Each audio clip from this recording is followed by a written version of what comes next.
ইরানের রাজধানী তেহরানের প্রধান খাবার পানির উৎস 2 সপ্তাহের মধ্যে শুকিয়ে যেতে পারে বলে জানিয়েছে দেশটির রাষ্ট্রীয় সংবাদ মাধ্যম।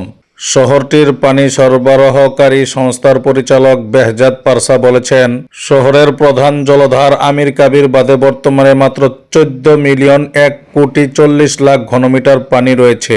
1 বছর আগে সেখানে 86 মিলিয়ন ঘনমিটার পানি ছিল।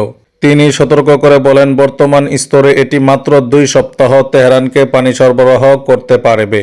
তেহরান প্রদেশ দীর্ঘমেয়াদী খরার কবলে পড়েছে, যা অঞ্চলটিকে গত কয়েক দশকের মধ্যে সবচেয়ে গুরুতর পানি সংকটের মুখে ফেলেছে। অক্টোবর মাসে এক স্থানীয় কর্মকর্তা বলেন, বৃষ্টিপাতের পরিমাণ গত 1 শতাব্দীর মধ্যে প্রায় নজিরবিহীন। আগামী কয়েক মাসে যদি বৃষ্টিপাত না হয় তাহলে তেহরানে পানি সম্পদ ব্যবস্থাপনা ও টেকসই পানীয় জলের সরবরাহ গুরুতর চ্যালেঞ্জের মুখে পড়বে, বলেছেন সরকারি সংস্থা IRNA। পানির উৎপাদনের পরিমাণ এবং পানির চাপ মারাত্মকভাবে কমে যাওয়ায় অ্যাপার্টমেন্ট ভবনগুলো দ্রুত পানি শেষ হয়ে যায় কিংবা একেবারেই পানি থাকে না, BBC নিউজ পার্সিয়ানকে বলেন এক তেহরানবাসী।